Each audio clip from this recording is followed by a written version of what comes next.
السلام عليكم ورحمة الله وبركاته. الحمد لله نحمده ونستعينه ونستغفره ونعوذ بالله من شرور أنفسنا ومن سيئات أعمالنا.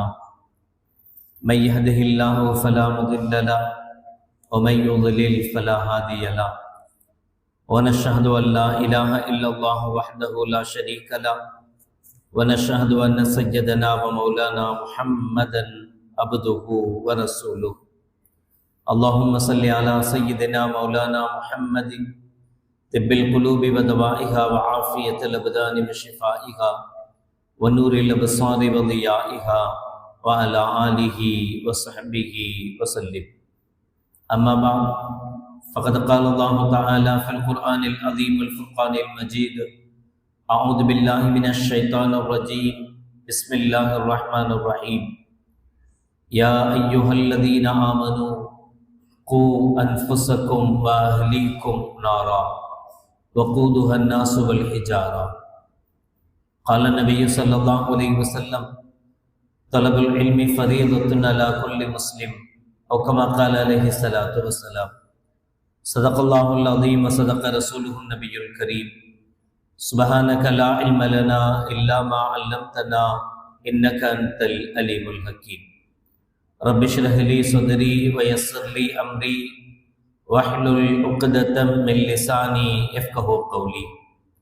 إن أريد إلا الإصلاح ما استطعت وما توفيقي إلا بالله. புகழனைத்தும் அல்லாஹ் ஒருவனுக்கே உரித்தாகட்டுமாக.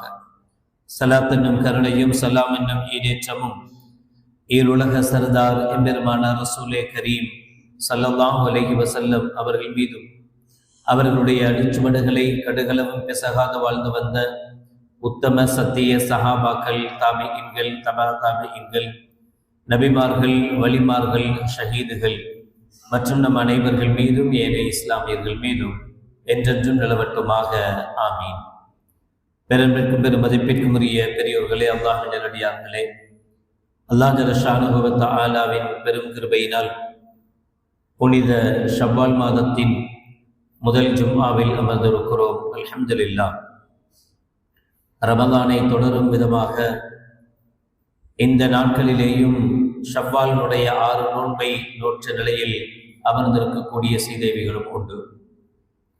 இந்த நல்ல நாட்கள் ரமலானை நமக்கு ஞாபகப்படுத்துவது போலவே, ரமலானுடைய காலங்களில் நம்முடைய பிள்ளைகள் மார்க்கத்தில் ஆர்வமுள்ளவர்களாக, நோன்பில் ஆர்வமுள்ளவர்களாக, தொழுகைகளில், உபரி வணக்கங்களில், தராவீகில் ஆர்வமுள்ள குழந்தைகளை நாம் பார்த்தோம்.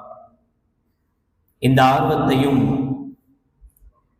மார்க்கத்தின் மீதுண்டான குழந்தைகளின் பற்றையும் வீணடித்து விடாமல், அவர்களுக்கு மென்மேலும் மார்க்கத்தினுடைய ஞானங்களை புகட்ட வேண்டிய கடமை பெற்றவர்களான நமக்குண்டு. அல்லாஹ் ஜல்ல ஷானஹு வ தஆலா நம்முடைய குழந்தைகளை நமக்கு அமானிதமாக தந்திருக்கிறார். அவன் நம்மிடத்தில் தரும்போது பெற்ற குழந்தை, பிறந்த குழந்தை எப்படி பாவமற்ற குழந்தையாக, எப்படி அல்லாஹ்வுக்கும் ரசூலுக்கும் பொருத்தமான குழந்தையாக இருக்குமோ, அதே போல இவ்வுலகத்தை விட்டு மறைகிற போதும் அக்குழந்தை அல்லாஹ்வுக்கும் ரசூலுக்கும் பொருத்தமான குழந்தையாக, மார்க்க சட்டதிட்டங்களை பேணிய குழந்தையாக, பாவங்களிலிருந்து பாதுகாப்பட்ட குழந்தையாக இறைவனிடத்தில் செல்ல வேண்டும். அப்படி செல்கிற போதுதான் நம்மிடத்தில் ஒப்படைக்கப்பட்ட அமானிதத்தை நாம் முழுமையாக நிறைவேற்றி இருக்கிறோம் என்பது பொருள். அப்படி இல்லாமல் அல்லாஹ் ஜல்ல ஷானஹு வ தஆலா நல்ல குழந்தை செல்வங்களை நமக்கு தந்திருக்க அவர்களை வீணடித்து விடுவோமேயானால், உலக பொழுதுபோக்குகளிலேயே அவர்களை மூழ்கச் செய்து விடுவோமேயானால், நிச்சயமாக நாளை மறுமையில் யா அல்லாஹ்,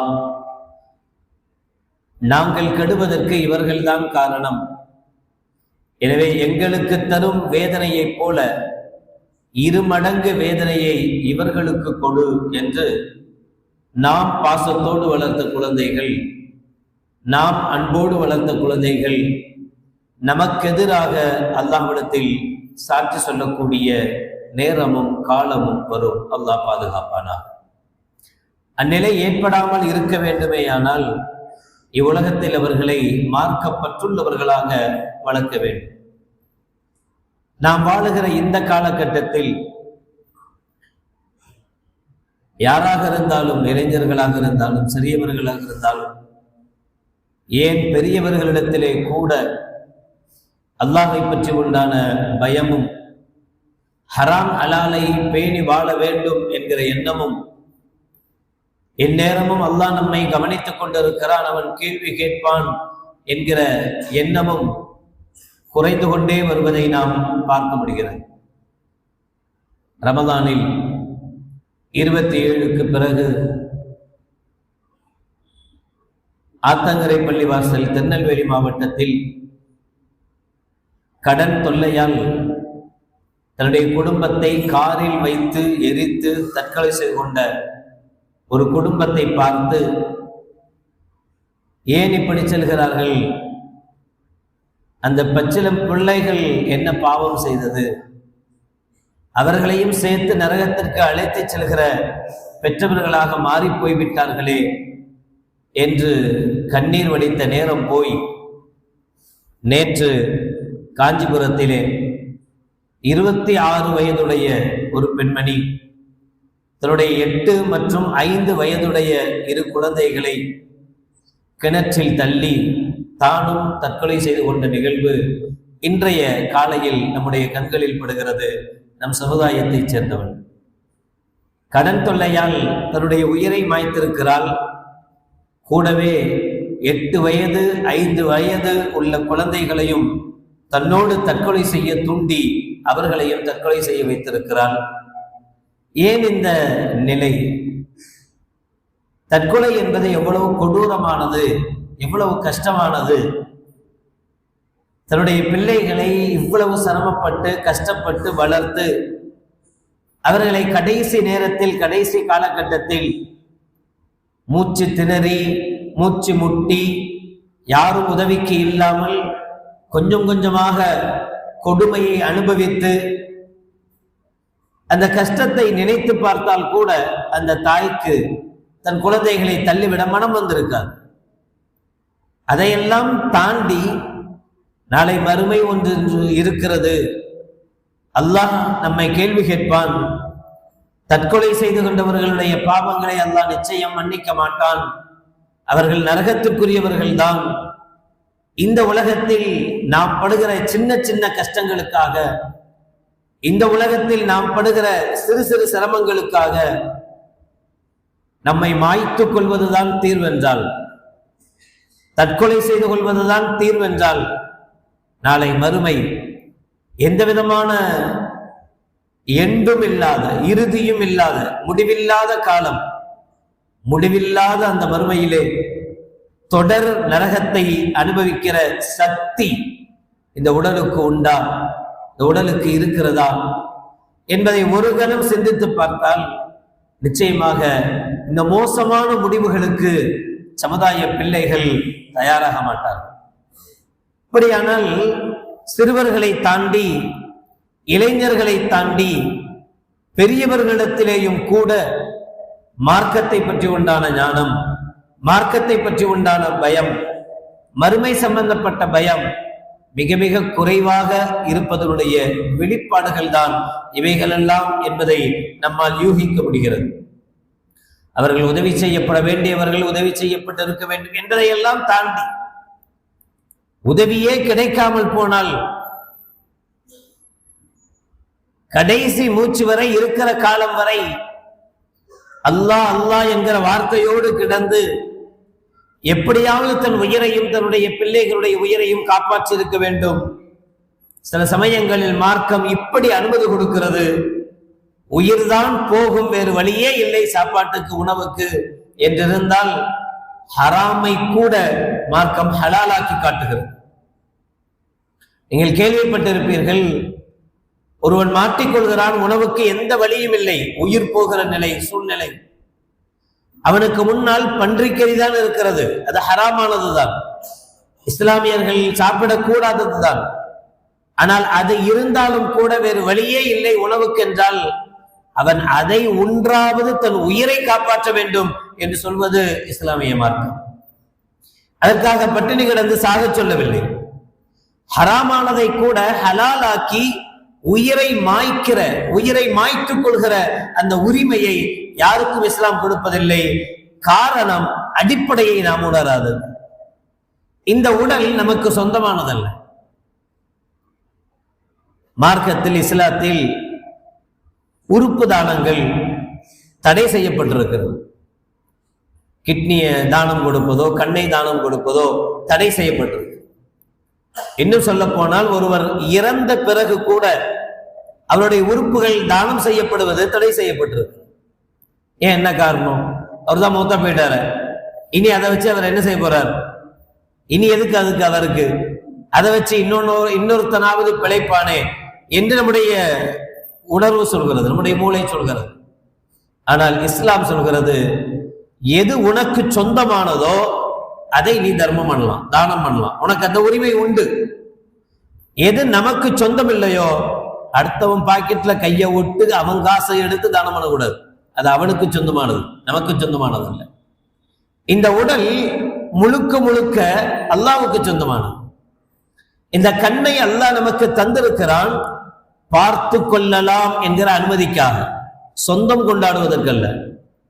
இந்த உடலுடைய ஒவ்வொரு பாகத்தையும் அல்லாஹ் நமக்கு தந்திருக்கிறான். அவைகள் எல்லாம் நாம் அனுபவிப்பதற்குத்தானே தவிர உரிமை கொண்டாடுவதற்கல்ல. நம்முடைய அனுபவம் எப்போது முடிகிறதோ, எப்போது நான் அனுபவிச்சு முடிச்சிருவனோ, எப்போது என்னுடைய வாழ்க்கை முடிந்து விடுமோ, அப்போது இந்த ஒட்டுமொத்த உடலும் அல்லாஹ்வுக்குத்தான் சொந்தம், அவனுக்குத்தான் சொந்தம். அவனுக்கு தெரியும் யாருக்கு கிட்னி கொடுக்கணும், யாருக்கு கண்டு கொடுக்கணும், யார் 2 கொடுக்கணும், யார் 1 கொடுக்கணும் என்பது அல்லாஹ்வுக்கு தெரியும். அவன் யாருக்கு எதை செய்திருக்கிறானோ அதுதான் சரி. எனவே மார்க்கம் மிக தெளிவாக அடுத்தவனுக்கு சொந்தமானதை தானம் செய்வது கூடாது. எனவேதான் நம்முடைய உடலை நம்மால் தானம் செய்ய முடிவதில்லை, தானம் செய்வது கூடாது. இது நமக்கு சொந்தமானதல்ல. எனவே நம் உடலை நாமே மாய்த்துக் கொள்வது எவ்வளவு கொடூரமானது, எவ்வளவு மோசமானது. நமக்கு சொந்தமான உயிர் அல்ல, நமக்கு சொந்தமான உடல் அல்ல.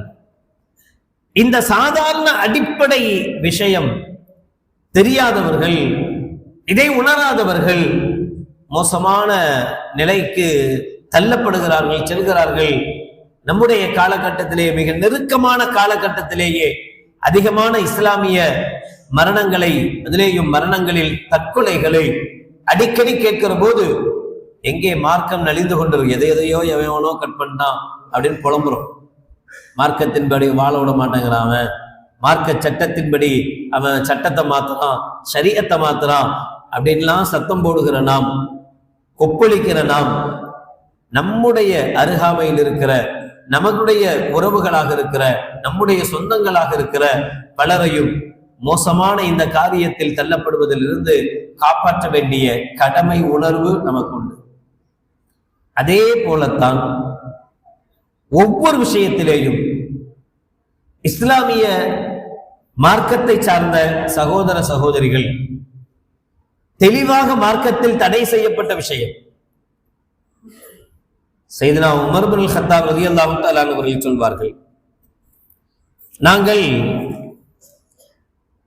குன்னா நதரு 19 மினல் ஹலால் மகாஃபத்தன் அன் நஃபஅ ஃபி ஷுப்ஹத்தி அவ் ஃபில் ஹராம்.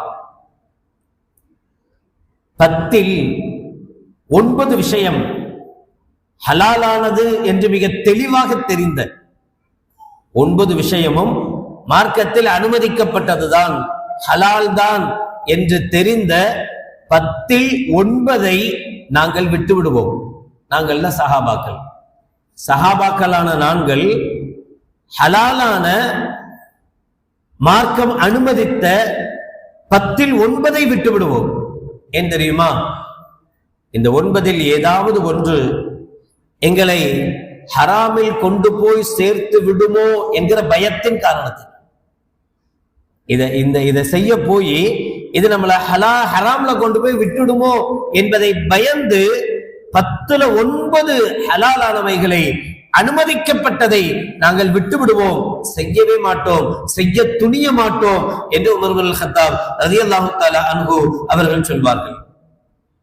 ஆனால் இன்றைய காலகட்டத்தில் சமுதாயத்தின் உயிர் நாடிகளாக இருக்கக்கூடிய நாம் ஹராம் என்று தெளிவாக தெரிகிற, இது நிச்சயம் மார்க்கத்தில் அனுமதிக்கப்பட்டதல்ல என்று முடிவாக தெரிகிற விஷயங்களை சர்வ சாதாரணமாக செய்து கொண்டிருக்கும். யாரிடமிருந்தெல்லாமோ மறைக்கணும்னு நினைக்கிறோம்.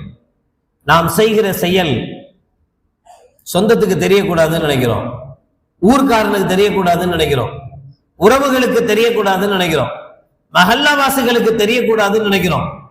இதுல கொஞ்சம் கூட அல்லாஹ்வுக்கு தெரியக்கூடாதுன்னு நினைக்கிறது இல்லை. அந்த நினைப்பு, அந்த எண்ணம் இருந்தால் நிச்சயமாக ஹராமில் கை வைக்கிற துணிச்சல் நமக்கு வராது. நாம் இஸ்லாமிய லா இலாஹ இல்லல்லாஹ் முஹம்மது ரசூலுல்லாஹ் என்கிற கலிமாவை சொன்னவர்கள் தானே. நமக்கு மௌத்து நிச்சயம் இருக்குதானே, உண்மைதானே, மௌத்தா போக போறோம் தானே, மௌத்துக்கு பின்னால் ஒரு வாழ்க்கை நிச்சயம் உண்டு என்பதை நம்பி இருக்கோம் தானே. கியாமத் வரைக்கும் கபரில் நாம் செய்கிற நல்லதுக்கோ நாம் செய்கிற தீயதுக்கோ நிச்சயம் நாம் தண்டனையோ அல்லது நன்மையோ அனுபவிக்க போகிறோம் என்கிற உறுதி நமக்கு இருக்கத்தானே செய்து. இவ்வளவு இருந்தும் ஹராமை செய்கிற துணிச்சல் எங்கிருந்து வருது? எதனால வருது? ஹராமை செய்கிற ஆசை எங்கிருந்து உருவாகுது? துச்சமான இந்த உலகம், அல்லாஹ்வுக்கு முன்னிலையில் கடலினுடைய நீரில் ஒரு சொட்டு நீருக்கு கூட மதிப்பில்லாத இந்த உலகம், அருகதையற்ற இந்த உலகம், இந்த உலகத்தினுடைய ஆசாபாசங்களுக்காக, இந்த உலகத்தினுடைய சந்தோஷங்களுக்காக, இந்த உலகத்தில் மற்றவர்களுக்கு நான் பெரியவன் என்று காட்டிக்கொள்வதற்காக ஹலாலையெல்லாம் விட்டு ஹராமில் கை வைக்கிற துணிச்சல் நமக்கு பிறக்கிறது. நம்மையும் மாற்ற வேண்டியது இருக்கிறது.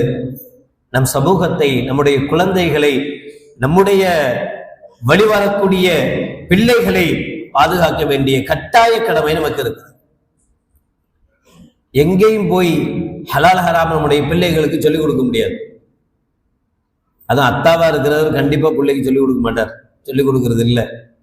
எந்த அத்தாவாவது எந்த பிள்ளைக்காவது குளிப்பின் கடமை இத்தனை தான், உனக்கு வயசு இத்தனை ஆயிடுச்சு, உனக்கு இப்படி நீ வயசுக்கு வருவ, இப்படி நீ வயசுக்கு வந்தா நீ இப்படி எல்லாம் குளிக்கணும், எந்த அத்தாவாவது தான் பிள்ளைக்கு சொல்லி கொடுத்துருக்கிறோமா?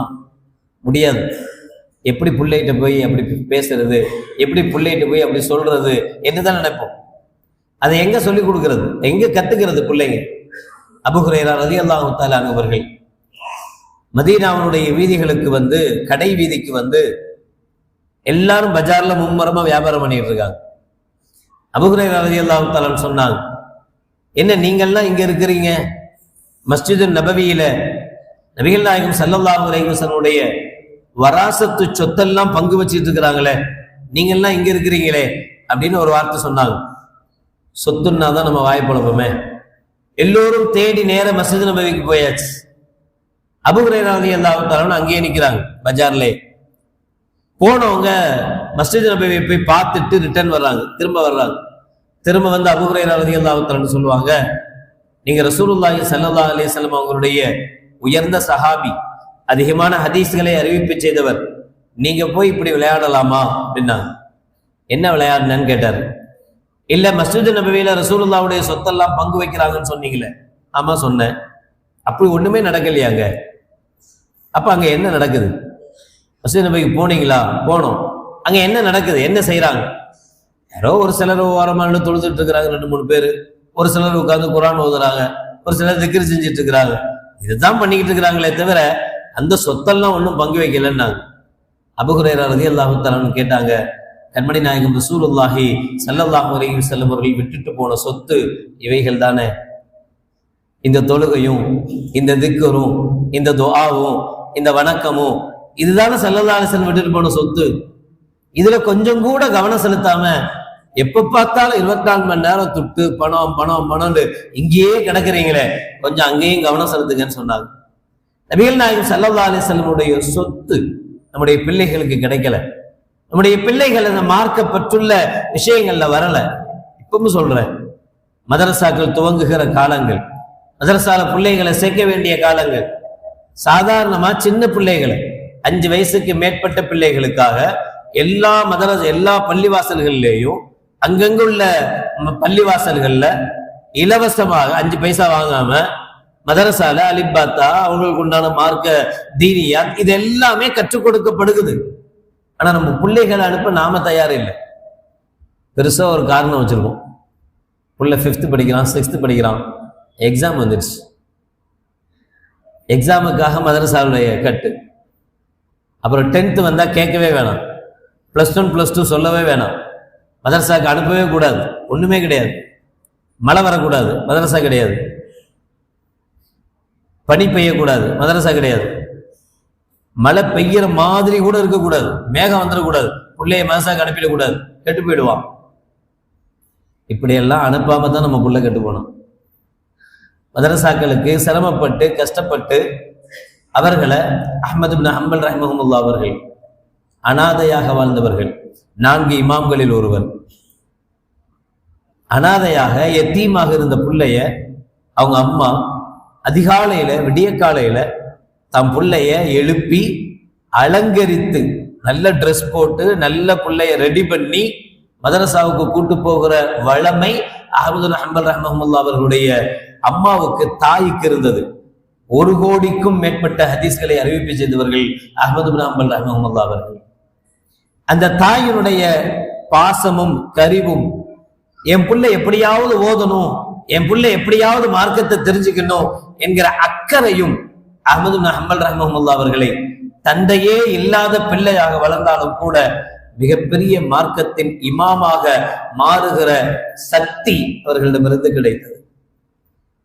நம்ம பிள்ளைகளை மார்க்கத்தினுடைய விஷயத்துல அதிக ஈடுபாடு செலுத்துறது, அதிகமாக பயான்களை கேட்க வைக்கிறது, குர்ஆனை ஓத வைக்கிறது. நான் அடிக்கடி சொல்வது, நம்ம பெத்த புள்ள நாம இறந்த பிறகு நம்முடைய ஜனாசா தொழுவைக்க தகுதி இல்லாதவனா நின்றா அதை விட கேடுகட்ட நிலைமை நமக்கு வேற எதுவுமே கிடையாது. நம்ம புள்ள எப்படிப்பட்ட பிள்ளையா இருக்கணும்னா, யாரோ தொலை வச்சு பின்னாடி நின்று தொழுகிற பிள்ளையா இருக்கக்கூடாது. நான் மௌத்தா போனா எனக்கு ஜனாசா தொழு வைக்கிற முழு பவரும் சக்தியும் என் புள்ளைக்கு இருக்கணும், என் புள்ள தொலை வைக்கணும், தொலை வைக்க தெரியணும். எத்தனை பிள்ளைங்க அத்தாவுடைய ஜனாசாவை பள்ளிவாசலுக்குள்ள விட்டுட்டு பள்ளிவாசலுக்குள்ள கூட வராம வெளியிலே நிக்கிற பிள்ளைங்க எத்தனை பேர் இருக்கான்? நம்ம பிள்ளைகள்ல எத்தனை பிள்ளைகளுக்கு ஜனாசா தொலை தெரியும்? தொலை வைக்க தெரிகிறது 2வது விட்டுரும். எத்தனை பிள்ளைகளுக்கு ஜனாசா தொலை தெரிகிற பிள்ளைகள்? இளைஞர்களே எடுத்துக்கோங்க, சின்ன பிள்ளைங்களை விட்டுருவோம். இளைஞர்கள்ல எத்தனை பேருக்கு ஜனாசா தொழுகை தொலை தெரியுது? அதுல என்ன ஓதணும், என்ன செய்யணும், எப்படி தொழுகணும் என்கிற முறை எத்தனை பிள்ளைகளுக்கு தெரியுது? நம்ம வஃபாத்தானா நம்முடைய ஜனாசாவை குளிப்பாட்டுகிற மெத்தட் முறை பிள்ளைக்கு தெரியுமா? யார் யாரோ சம்பந்தம் இல்லாதவரோ நம்முடைய உடம்பு குளிப்பாட்டணுமா? நம்முடைய மறை உறுப்புகளை தொட்டு கழுகணுமா? அந்த முழு பவர் முழு சக்தியை நம்ம பிள்ளைக்கு தானே இருக்கு. நம்ம புள்ள தானே அதை செய்யணும். நம்ம புள்ள நம்முடைய ஜனாசாவை குளிப்பாட்டுற பிள்ளையா, நமக்கு ஜனாசா தொழு வைக்கிற பிள்ளையா இருக்க வேணாமா? மாற வேணாமா? 5 விளையாதது 50 விளையுமான்னு கேட்பாங்க. இந்த சின்ன வயசுலேயே பிள்ளைகளுக்கு மார்க்கத்தை கற்றுக் கொடுக்க நம்ம தவறிட்டோம்னு சொன்னா நிச்சயமாக அந்த குழந்தைகளை நினைத்து கவலைப்படுகிற பெற்றோர்களாகத்தான் நம்மால் வாழ முடியுமே தவிர இம்மையிலும் மறுமையிலும் துளி அளவு கூட அந்த பிள்ளையினால் நமக்கு பிரயோஜனம் கிடைக்கும். அதே சமயம் அந்த பிள்ளைகளை மார்க்கப்பற்றோடு மதரசாவினுடைய பள்ளிவாசலுடைய இணைப்போடு, நான் அதைத்தான் திரும்பவும் சொல்றேன், ரமதானுடைய மாசத்துல எவ்வளோ சந்தோஷமா இருந்தது அந்த பிள்ளைங்களுடைய தொழுகையும். அந்த பிள்ளைங்க 20 ரக்காத்து நின்று பெரியவங்க கூட சடைஞ்சு கீழே உட்காந்துடுறாங்க, மாஷா அல்லாஹ் அந்த பிள்ளைங்க ஆர்வத்தோட சந்தோஷமா நின்று 20 ரக்காத்து நின்று தொழுகிறான், 30 நோன்புகளும் கஷ்டப்பட்டு ஸ்கூலுக்கு போறதோட சேர்த்து வைக்கிறான். அவன் முடியும்னு நம்புறான். கெடுக்கிறது நாம தான். நோன்பு வச்சுட்டே ஸ்கூலுக்கு போற பிள்ளைக்கு ஒரு மணி நேரம் 1/2 மணி நேரம் மதரசாக்கு வந்துட்டு ஸ்கூல் போறது கஷ்டமா? கஷ்டம் இல்லை, நாம கெடுக்கிறோம். இல்ல என் புள்ள நல்ல படிக்கணும், டியூஷனுக்கு போகணும், அது செய்யணும், இது செய்யணும், எல்லாம் செய்யறான், கடைசியில மார்க்கம் இல்லாம போகும். எனவே எந்த மஹல்லாவில் நீங்கள் வாழ்பவர்களாக இருந்தாலும் சரி, எந்த பள்ளியை ஒட்டி இருப்பவர்களாக இருந்தாலும் சரி, எல்லா பள்ளிகளிலேயும் எல்லா பள்ளிவாசல்களிலேயும் மதரசாக்கள் துவங்குகிற காலங்கள் இது. உங்களுடைய பிள்ளைகளை நிச்சயம் மதரசாவுக்கு அனுப்பி வைத்து அவர்கள் மார்க்கத்தை கற்றுக்கொள்கிற ஹலால் ஹராம் சம்பந்தப்பட்ட விஷயங்களை இப்போதே சின்ன வயதிலிருந்தே மனதில் பதிய வைக்கிற நிலைகளை நிச்சயம் அவர்களுக்கு உருவாக்குங்கள். அல்லாஹ் ஜல்ல ஷானஹு வ தஆலா நம் குழந்தைகளை சொர்க்கத்திற்கு சொந்தக்கார குழந்தைகளாக, நம்மை சொர்க்கத்திற்கு அழைத்து செல்கிற குழந்தைகளாக ஆக்கி அருள் புரிவானாக. வாஹிரு தஅவானா அல்ஹம்துலில்லாஹி ரப்பில் ஆலமீன். அஸ்ஸலாமு அலைக்கும் வரஹ்மத்துல்லாஹி வபரகாத்துஹு.